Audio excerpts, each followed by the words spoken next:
Welcome back to all.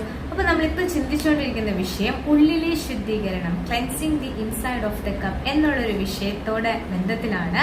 നമ്മൾ last വീഡിയോയിൽ ചിന്തിച്ചത് കർത്താവിലേക്ക് തിരിയുന്നതിന്റെ ഫലങ്ങളെ കുറിച്ചായിരുന്നു. അപ്പൊ നമ്മൾ ഇന്ന് ആ വിഷയത്തോട് ബന്ധത്തിൽ നമ്മൾ ഇന്ന് ചിന്തിക്കാൻ പോകുന്നത് മാറ്റം പൂർത്തിയാക്കാൻ അല്ലെങ്കിൽ ഒരു കാര്യത്തെ പൂർത്തീകരിക്കാനുള്ള നമ്മുടെ വിശ്വാസത്തെ കുറിച്ചാണ് നമ്മൾ ഇന്ന് ചിന്തിക്കാൻ പോകുന്നത്.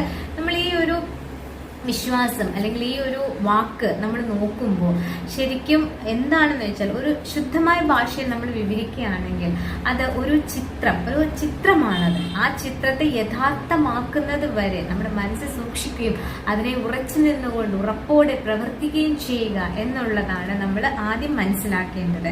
അപ്പൊ ശരിക്കും വിശ്വാസത്തെ നമ്മൾ ഒന്ന് വിശദീകരിക്കുകയാണെങ്കിൽ വചനപ്രകാരം ഹെബ്രായർ 1:1 പ്രകാരം നമ്മൾ വിശദീകരിക്കുകയാണെങ്കിൽ ആശിക്കുന്നതിന്റെ ഉറപ്പും കാണാത്ത കാര്യങ്ങളുടെ നിശ്ചയമാണ് വിശ്വാസം എന്ന് നമുക്ക് കാണാൻ സാധിക്കും. നമ്മൾ ശരിക്കും പറഞ്ഞാൽ നമ്മൾ അതിനെ 3 വ്യക്തികളെ ബൈബിളിൽ നമ്മൾ എടുക്കുകയാണെങ്കിൽ 3 വ്യക്തികളുടെ അവരുടെ ജീവിതത്തിൽ ആ ദൈവം കൊടുത്ത ചിത്രത്തെ അവർ കാത്തു സൂക്ഷിക്കുകയും ദൃഢനിശ്ചയത്തോടെ അല്ലെങ്കിൽ ഉറപ്പോടെ നിന്നുകൊണ്ട് തന്നെ ദൈവത്തിനായി പ്രവർത്തിക്കുകയും ചെയ്ത 3 വ്യക്തികളെയാണ് നമ്മൾ ഇന്ന് ആ വിഷയത്തിൽ പരിശോധിക്കാൻ പോകുന്നത്. ആദ്യമായിട്ട് നമ്മൾ ചിന്തിക്കുന്നത് നോഹയെ കുറിച്ചാണ്. അപ്പൊ ശരിക്കും പറഞ്ഞാൽ നോഹയ്ക്ക് ദൈവം കൊടുത്ത അല്ലെങ്കിൽ ദൈവം കാണിച്ചു കൊടുത്ത ആ ചിത്രത്തെ അല്ലെങ്കിൽ ആ കിട്ടിയ ആ കാര്യത്തെ മനസ്സിൽ സൂക്ഷിക്കുകയും അതിനായി ഉറച്ചു നിന്നുകൊണ്ട് പ്രവർത്തിക്കുകയും ചെയ്ത ഒരു വ്യക്തിയായിട്ട് നമുക്ക് കാണാൻ സാധിക്കും. അപ്പോൾ അതിനെ ഒരുപാട് നിന്ദകൾ പരിഹാസങ്ങൾ എല്ലാം നോഹ ആ ഒരു കാലത്ത് കേട്ടിട്ടുണ്ടാകും. കാരണം മഴ എന്താണെന്ന് കൂടി ആ ജനത്തിന് അറിയില്ല, നോഹയ്ക്ക് അറിയില്ല, ഇതുവരെ കണ്ടിട്ടില്ല.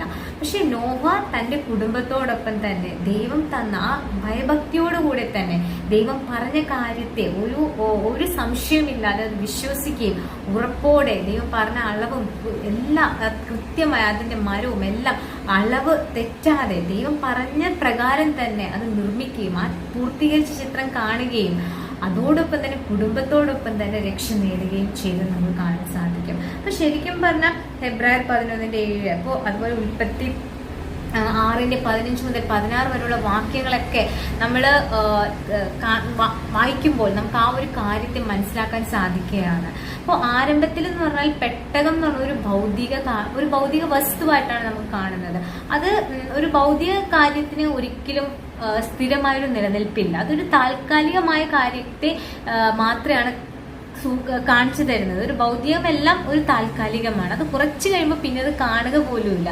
പക്ഷെ ആ ഒരു കാര്യത്തെ നിത്യതയിലേക്ക് അല്ലെങ്കിൽ ഒരു നിത്യതയോട് ബന്ധത്തിൽ യഥാർത്ഥത്തിലേക്ക് എത്തിക്കുന്ന ഒരു കാര്യം അതിലുണ്ടായിരുന്നു. അപ്പോൾ ശരിക്കും പറഞ്ഞത് ആ സമയത്ത് നോഹ ആ കാര്യത്തെ മനസ്സിൽ കാണുകയും ആ പെട്ടകം തീർച്ചയായും പണി അല്ലെ ഇന്ന സമയത്ത് ഇന്നത് സംഭവിക്കുമെന്ന് അവനത് കണ്ടുകൊണ്ട് തന്നെ അത് പ്രവർത്തിച്ചു. അപ്പൊ താൽക്കാലികമായിട്ട് നിന്ന സമയം അവന് നിത്യമായിട്ട് അല്ലെങ്കിൽ യഥാർത്ഥമായ ദൈവം പറഞ്ഞൊരു കാര്യത്തെ വരുന്ന സമയത്ത് ഞാൻ ഒരുങ്ങിയിരിക്കണം, ഞാൻ ഇന്നതുപോലെ ചെയ്താൽ മാത്രമാണ് എനിക്കത് രക്ഷ ഉണ്ടാകുകയുള്ളൂ, പിന്നീട് എനിക്ക് ജീവൻ ഉണ്ടാകുകയുള്ളൂ എന്ന് മനസ്സിലാക്കി ആ ശ്രദ്ധയോടെ തന്നെ ഒരു കാര്യത്തിന് നോഹ ഇടറിയില്ല. ദൈവം പറഞ്ഞ കാര്യത്തെ വിശ്വസിക്കുകയാണ് ചെയ്യുന്നത്. അപ്പൊ ദൈവം അതുകൊണ്ട് തന്നെ എന്തായി ദൈവം ആ പെട്ടകത്തിലൂടെ നോഹയുടെ കുടുംബത്തെ താങ്ങുകയാണ് ചെയ്തത്. താങ്ങുക മാത്രമല്ല അവൻ ആ ചിത്രത്തെ പൂർത്തീകരിച്ചതിൽ ഒരു രക്ഷ എങ്ങനെയാണ് രക്ഷയുടെ പടി അതൊരു മുൻകൂറി ഒരു ഭൗതിക കാര്യത്തിലൂടെ ദൈവം വരാനിരിക്കുന്ന രക്ഷയെ കാണിച്ചു തരികയാണ് ചെയ്തത്. ആ ചിത്രം പൂർത്തീകരിച്ചത് നോഹയിലൂടെ. അപ്പൊ നോഹയ്ക്ക് എന്താണ് ആ ഒരു വിശ്വാസവും ആ ഉറപ്പ് അവനുണ്ടായിരുന്നു. അവൻ ആശിക്കുന്ന കാര്യത്തിൽ ഉറപ്പും കാണാത്ത കാര്യങ്ങളെ നിശ്ചയവും അവന് കറക്റ്റായിട്ട് അവന്റെ ജീവിതത്തിൽ അവനുണ്ടായിരുന്നു. അവരുടെ കുടുംബത്തും അതുപോലെ തന്നെ വിശ്വസിച്ചാണ് അവർ ജീവിച്ചത്. അത് നമുക്ക് കാണാൻ സാധിക്കുകയാണ്. അവന്റെ ആ ഒരു ജീവിതത്തിലൂടെ നമുക്ക് കാണാൻ സാധിക്കുന്നതാണ്. അതോടൊപ്പം തന്നെ നമ്മൾ മോശ എടുത്ത് നോക്കുകയാണെങ്കിൽ ഇപ്പൊ മോശ ആദ്യം തന്നെ എന്താണ് ദൈവം പറഞ്ഞ കാര്യത്തിൽ ചെയ്യുവാൻ അവനിലുള്ള കുറവുകളെയാണ് എടുത്ത് കാണിച്ചത്, അതിന്റെ കഴിവില്ലായ്മയെ കാണിച്ചു.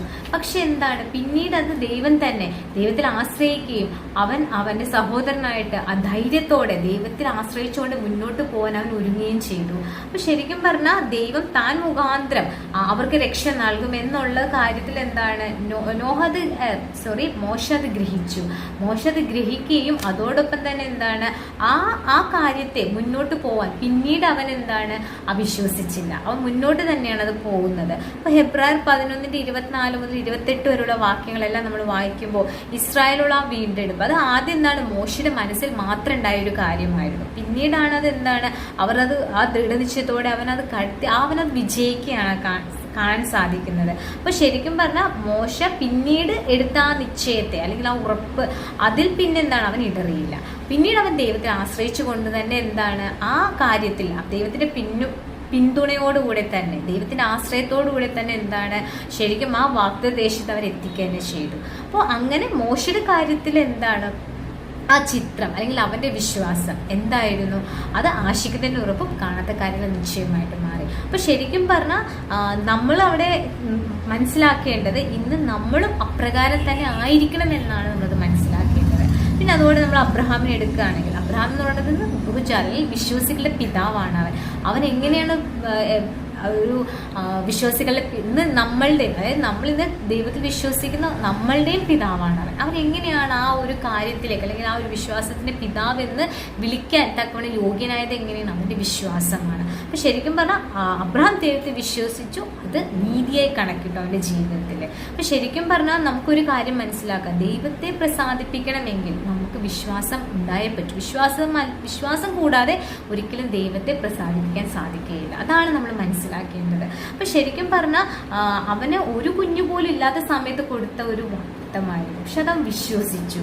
അതെന്താണ്, അവനാ ഇസഹാക്ക് എന്നുള്ള വാക്ക് സന്തതി. അതോടൊപ്പം തന്നെ ഇന്ന് ഇപ്പൊ പുതിയ നിയമത്തിലേക്ക് കടന്നു വരുമ്പോൾ എന്താണ്, അത് ആദ്യം അത് ഒരു ഭാവിയിലേക്ക് വരായിരിക്കുന്ന കാര്യമാണ് അന്ന് ദൈവം അത് പറഞ്ഞത്.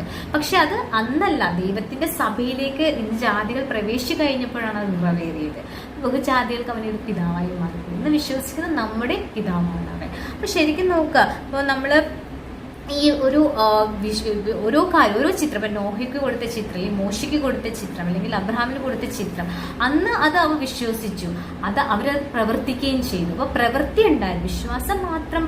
അപ്പൊ വിശ്വാസം, എനിക്ക് ദൈവത്തിൽ വിശ്വാസമുണ്ട്, ഞാനത് ഉറപ്പോടെ ആ ചിത്രത്തിനായി കാത്തിരിക്കുന്നുണ്ട്, അല്ലെങ്കിൽ ആ ഒരു കാര്യത്തിനായി പൂർത്തീകരിക്കാൻ കാത്തിരിക്കുന്നുണ്ടെന്ന് പറഞ്ഞിട്ട് മാത്രം അവിടെ ദൈവം പ്രസാദിക്കില്ല. പ്രവൃത്തിയും കൂടി ഉണ്ടായിരുന്നു. അപ്പൊ നോഹയുടെ ആ ജീവിതത്തിലാണെങ്കിലും മോശയുടെ ജീവിതത്തിലാണെങ്കിലും അബ്രഹാമിന്റെ ജീവിതത്തിലാണെങ്കിലും പ്രവൃത്തിയും കൂടി ഉണ്ടായി, വിശ്വാസവും ഉണ്ടായിരുന്നു. അതോടൊപ്പം തന്നെ അവർ ദൈവം കൊടുത്ത ചിത്രത്തെ പൂർത്തീകരിക്കുകയും ചെയ്തു. അപ്പൊ അങ്ങനെയാണെങ്കിൽ ഇന്ന് ആ വിശ്വാസത്തിന്റെ ആ വലിയ മാതൃകയിൽ അവർ ജയിച്ചതുപോലെ, അല്ലെങ്കിൽ ഇന്ന് നമ്മളും എന്തായിരിക്കണം, ആ ഒരു വിശ്വാസവും ആ ഉറപ്പ് നമുക്കും ഇന്ന് ഓരോരുത്തർക്കും ഉണ്ടായിരിക്കണം. അപ്പൊ ഇന്ന് നമ്മളോട് തന്നെ ചോദിക്കുക, എന്താണ് എനിക്ക് കിട്ടിയിരിക്കുന്ന ചിത്രം, അല്ലെങ്കിൽ എന്താണ് ഇന്ന് നോഹയ്ക്ക് കൊടുത്തതുപോലെ അല്ലെങ്കിൽ അബ്രഹാമിന് ആ ഒരു ചിത്രമാണോ, വരായിരിക്കുന്ന ചിത്രമാണോ ഇന്ന് നമുക്ക് തന്നിരിക്കുന്നത്, അല്ലെങ്കിൽ ഇന്ന് നമ്മൾ നീതീകരിക്കുക, ഇന്ന് നമ്മളെ ദൈവം നമുക്ക് ദാനമായി തന്നിരിക്കുന്ന രക്ഷ, ആ രക്ഷ നമുക്ക് ലഭിച്ചു. പക്ഷെ ഇന്ന് നമ്മൾക്കും എന്താണ് ഒരു ചിത്രമുണ്ട്, നമ്മൾ സ്വർഗത്തിൽ ഇരുത്തിയിരിക്കുന്നു,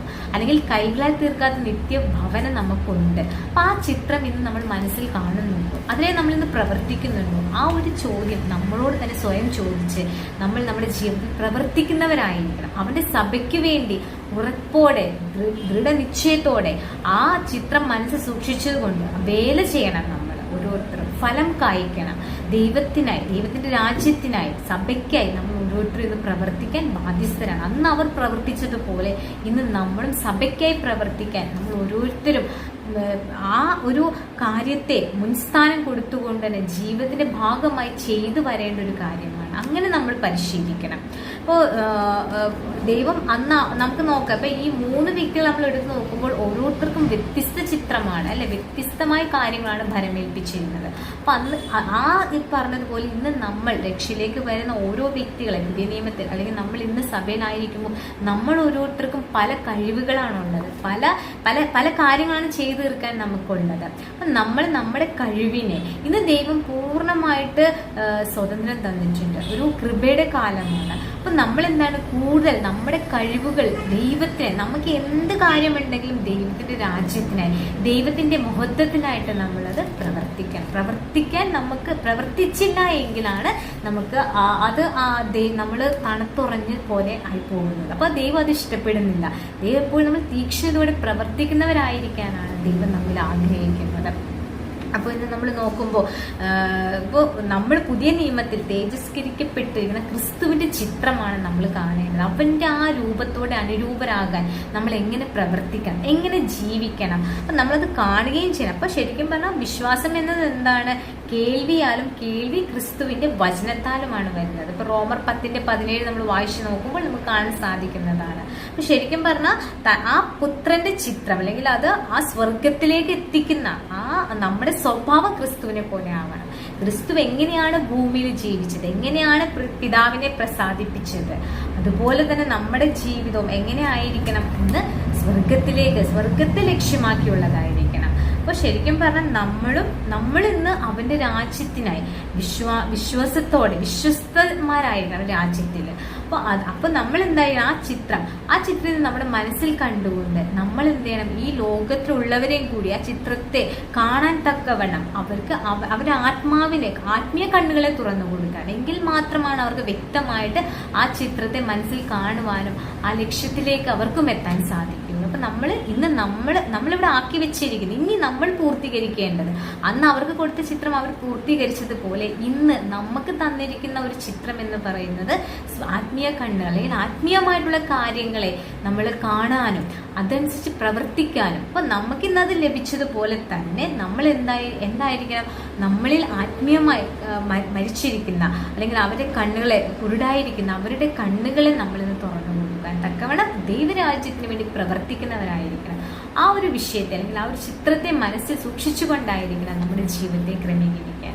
അപ്പോൾ നമ്മളെ തന്നെ ഒന്ന് പരിശോധിക്കുക, എവിടെയാണ് ഞാൻ തിരുത്തപ്പെടേണ്ടത്, അല്ലെങ്കിൽ ഇനി ഞാൻ എവിടെ നിന്നാണ് പ്രവർത്തിച്ചു തുടങ്ങേണ്ടത് എന്നൊക്കെ നമ്മളെ തന്നെ സ്വയം പരിശോധിച്ച് നമ്മുടെ കഴിവുകളെ ദൈവത്തിനായി പ്രവർത്തിച്ചുകൊണ്ട് ഓരോ ദിവസവും ദൈവത്തിന്റെ സഭയ്ക്ക് വേണ്ടി എന്തെല്ലാം എന്നെ കൊണ്ട് ചെയ്യാൻ പറ്റും എന്ന് നമ്മൾ തന്നെ സ്വയം പരിശോധിച്ച് കണ്ടെത്തി അവന്റെ രാജ്യത്തിന്റെ മഹത്വത്തിനായി ജീവിക്കാനും പ്രവർത്തിക്കാനും എല്ലാവരെയും ദൈവം സഹായിക്കട്ടെ എന്ന് പ്രാർത്ഥിക്കുന്നു. Thank you.